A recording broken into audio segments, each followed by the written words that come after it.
we're working on a massive billing and CRM transformation project.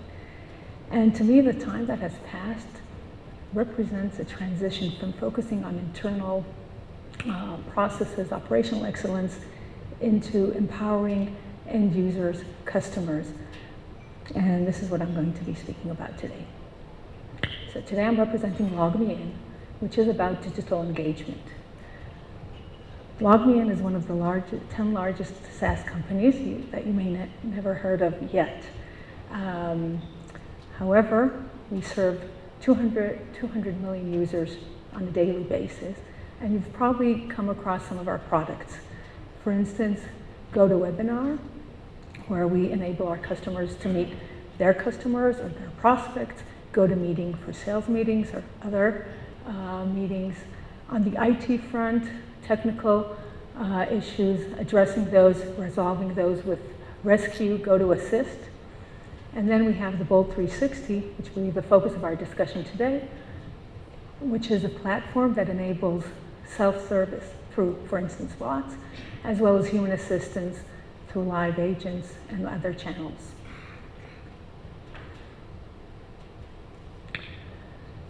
What I am going to share today is based on the experience of working with many, many customers, some of which are listed up here. One of the things that sort of really occurred to me, listening to the previous presentations and discussions, it was all about digital transformation, taking endless amounts of time, costing a lot, almost painful. And in our experience, working with a lot of these customers, it's actually fun and quick. For instance, a couple of years back, I worked with RBS, Royal Bank of Scotland, 19 million customers, 25,000 customer-facing employees. We worked together with that customer to roll out a customer engagement solution in just 6 weeks. So it was a bit stressful, but it was also a lot of fun. You do the first step, create that energy, get the excitement, and from there on, you just grow and improve. But go way, way back. Our story starts a long time ago. Hopefully you can see that, but anybody know what that is? Okay, so let me tell you, this is the first ever documented customer service complaint. It's dated 1750 BC. And Nanny, the customer, carved in stone his complaint and sent it by messengers to Al-Nazir, a copper merchant. Let's see what it says.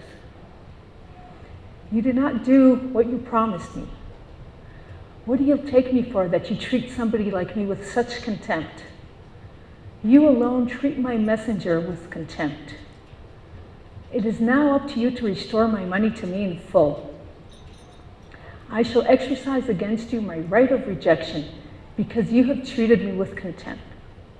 So language, not very recent, carved on stone, sent by messenger. But in essence, customer experience, familiar, and unfortunately quite prevalent. But what has changed over these almost 4,000 years is the impact. So at that point in time, Nanny probably walked away, never to do business again with Al-Nazir.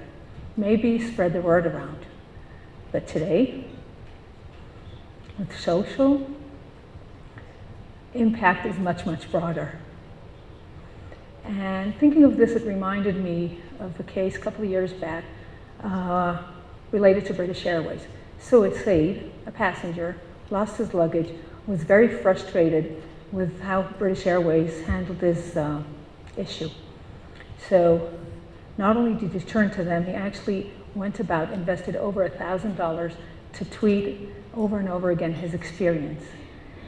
And that tweet got retweeted, causing quite a bit of damage to British Airways' reputation. Well, we probably can't make everybody happy all the time, but it is definitely worthwhile to make it a priority of ours and to continuously invest in this area.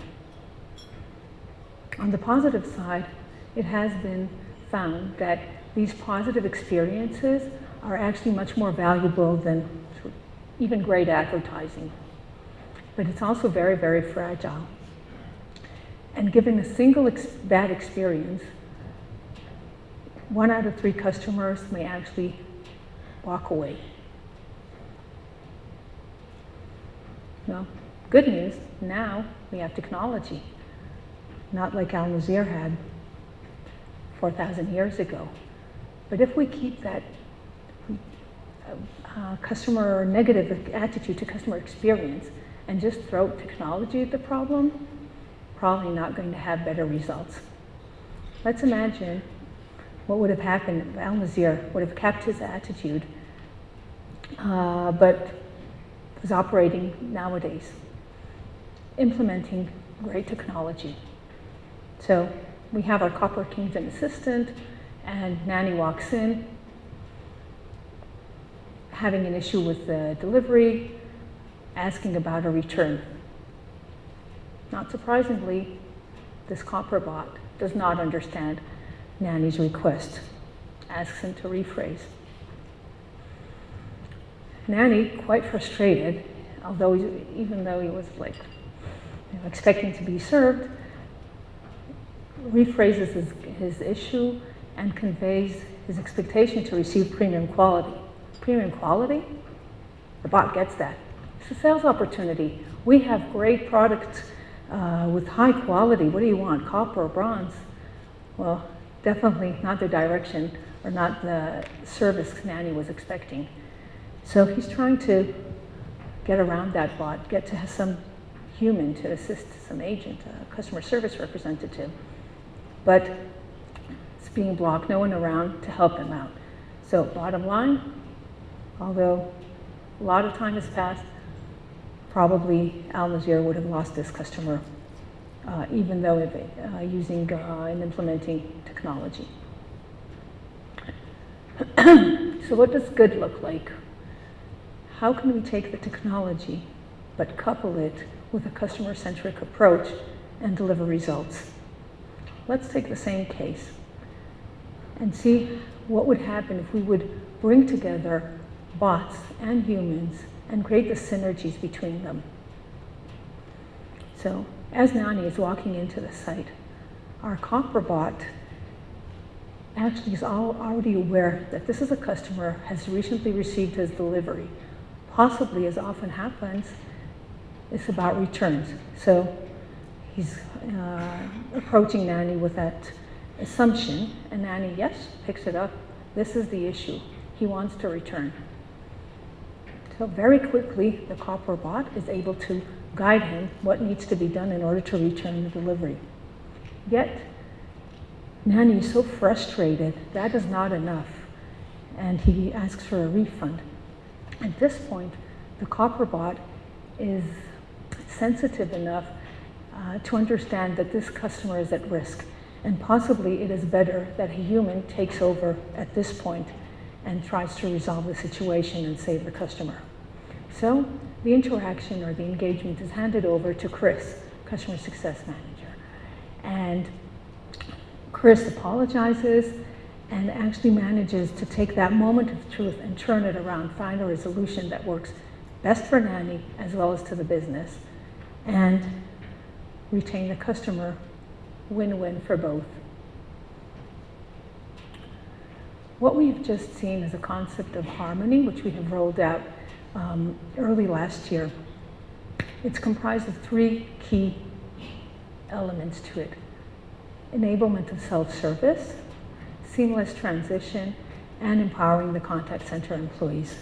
We can take a deeper look into each of those. Self-service is the first point in the process.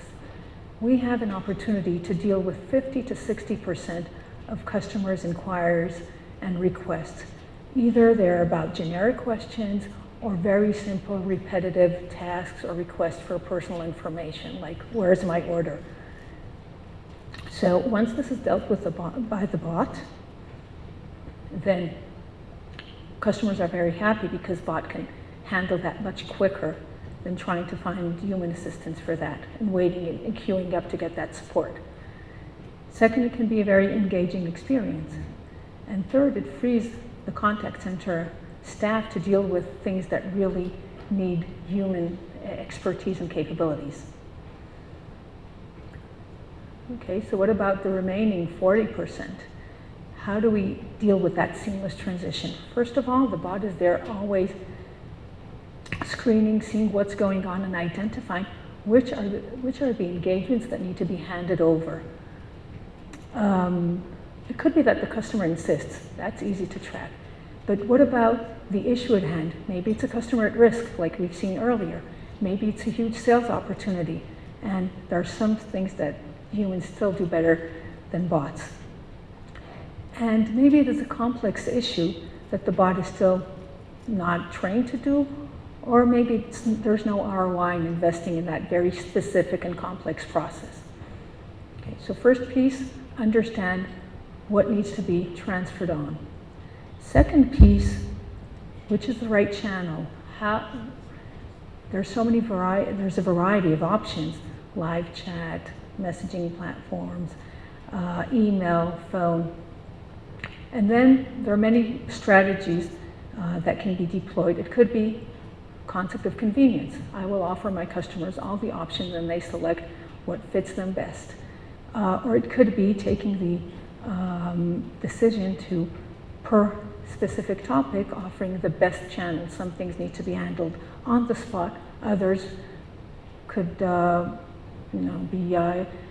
moved to async, like emails. So channels are offered. User is then transferred over to the agent. At this point, we need to make sure that the agent has all the background to properly serve that request. Needless to say, we do not want to have a situation in which the agent starts asking the user all the history, all the background, what it is that they need. So all the previous interaction is handed over, as well as background information on the customer. So now the agent understands the issue at hand and can start looking to see how best to respond to that request. And now we come to the next challenge, or an opportunity to empower the contact center employees. Usually in most businesses, there's a huge amount of information that needs to be mastered. Processes, procedures, different systems to pull in the customer information from. And on top of that, there's a big portion of the staff that's quite new to the business, because there's a lot of turnover in these types of roles. So while the agent is discussing the issue with the customer, continuously AI runs in the background to understand what is likely to be the best resolution and presents that to the agent. Found, solution is found. Now the agent can just push it forward to the customer, and here we get two additional gains. One, very efficient. The agent doesn't need to retype everything, it just passes it on. The other is the consistency of the message. So the agent isn't making up a response, it's an official response. Over and above to concept of harmony, a few other things to keep in mind, which will further allow us to achieve the best or superior customer experience. Ensuring consistency across all touch points. So we meet our customers on their mobile app, on the website, messaging, in the store, in the contact center. We need to make sure that while the touch point may have its differences, the message, the information that is conveyed is the same. And then it is adapted. You may want to have something relatively short and to the point in mobile. Web, you have larger real estate, so you can make it more colorful, more pictures, visuals. It could be a voice UI versus a visual UI. Again, same content, different UI. And the thing is that you would want to be able to manage it all centrally, and then distribute it and make it adaptive to the touch point. And last but not least is really consistently monitoring the voice of your customer. and quickly acting on that. So many of the businesses we work with, the amount of traffic that comes in could be like thousands of engagements per hour. You cannot go through every single interaction and understand what is going on. So first thing is to cluster it, to understand what are the key topics, what are the trending topics, and more specifically focus on those that are not working well. Okay, what we see here as red tiles. And there could be many reasons for that. It could be on the digital engagement level that the information is just not there. It could be that it is there but not accurate. It could be that it is there but the AI, the bot, is not picking it up, is not understanding the way the user is articulating the issue. And then it could be more fundamental about the products, the services. So once we've understood or identified that there is an issue, we need to put the power with our business and allow them to quickly understand the issue and fix it. And if they can fix it through this white boxing concept of training the bot, of adding the content that is missing, fine. If it's something that is more sort of fundamental and will take some time to resolve, then at least they can quickly add that information which will proactively advise the users, yes, we are aware of the issue, it's being addressed and will be resolved, as per plan. What is always, like over and over again, really surprising to our customers, and we see this in many projects, is that no matter how much investment is made up front and saying, okay, this is all the content that we need, once it's rolled out and voices of the customers start coming in, it's just amazing what people ask, how they ask. And so continuously monitoring and optimizing definitely drives up self-service scores, NPS, and other business metrics. So since this concept has been rolled out, dozens of our customers have embraced it, and in turn, we see very impressive business results, increased NPS, deflection rates, and also sales-related metrics. Thank you.